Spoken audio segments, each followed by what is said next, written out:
3D로 가상 성형 수술을 해서 요거대로 하는 걸로 얘기만 해놓고 프린팅은 안 하고 실리콘 어떻게 깎아야 되는지는 원장님이 손으로 깎아서 하는데도 3D 보형물이라고 하는 것도 있어요. 제대로 3D 실리콘을 쓴다면.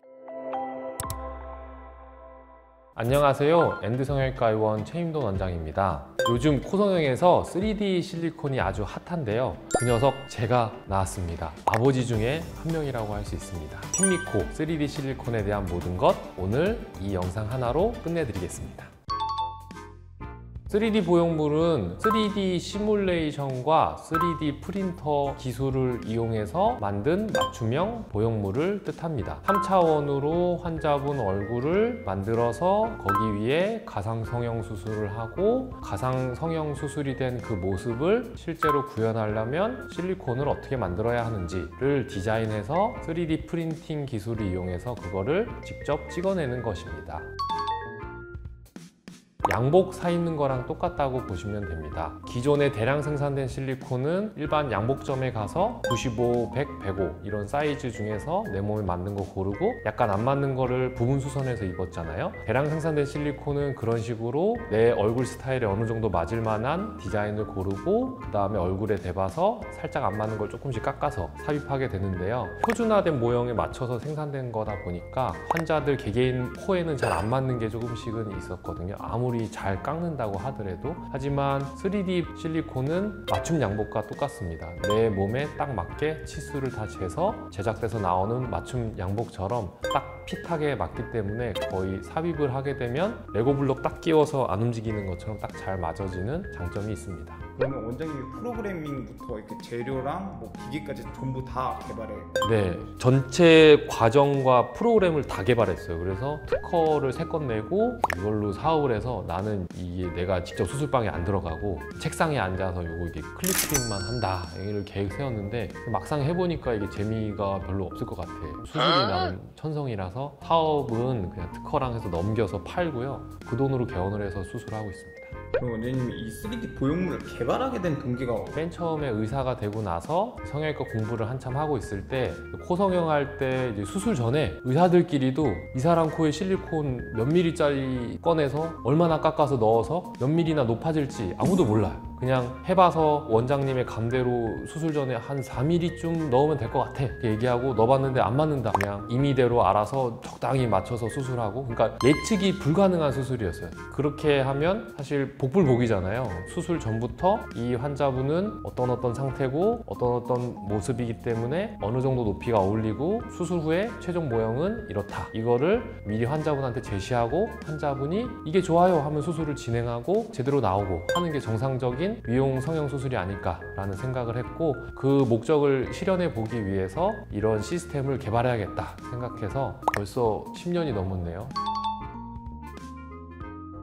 둘 다 좋죠. 둘 다 좋은데 재수술이 조금 더 만족도가 높으실 수밖에 없는 게, 안타깝지만 코가 마음에 안 들게 되신 경우라서 환자분들도 왜 내 코가 내 마음에 안 들게 됐을까에 대해서 여러모로 공부도 좀 해보고 생각도 좀 해보시느라 코의 미적인 면에 대한 지식 수준이 상당히 올라가 있으세요. 그래서 첫 수술일 때는 사실 대량 생산된 실리콘을 써서 불완전하게 수술된 경우라도 미적인 감각이 그렇게 예민하신 분들이 아니면 만족하고 넘어가는 경우도 많아요. 기존에 대량 생산된 실리콘은 넣었다 뺐다 여러 번 해야 되거든요. 넣어보고 좀 여기 안 맞는 거 좀 깎고 다시 넣어보고 다시 넣어보고 해야 되니까 수술 시간도 좀 길어지고, 그리고 넣었다 뺐다 하면 자꾸 여기 조직이 스쳐지니까 손상도 좀 더 많이 발생할 수밖에 없고, 오래 수술하고 많이 건드려진 부분은 많이 부을 수밖에 없어요. 그러면 회복하는데도 당연히 시간이 더 많이 걸리겠죠. 3D 실리콘을 쓰면 한 번 딱 넣으면 원샷 원킬로 딱 끝나거든요. 그러니까 수술 시간 자체도 줄일 수 있고 마취 시간이 줄어든다는 거니까 부작용이나 이상 반응이 나타날 확률을 줄여줄 수 있고, 수술 후에도 회복도 훨씬 빠르게 해줄 수 있습니다. 염증 가능성이나 추후의 모양 변형 가능성을 현저하게 낮춰줄 수 있고, 이건 논문에도 나와 있어요. 제가 쓴 거긴 하지만요.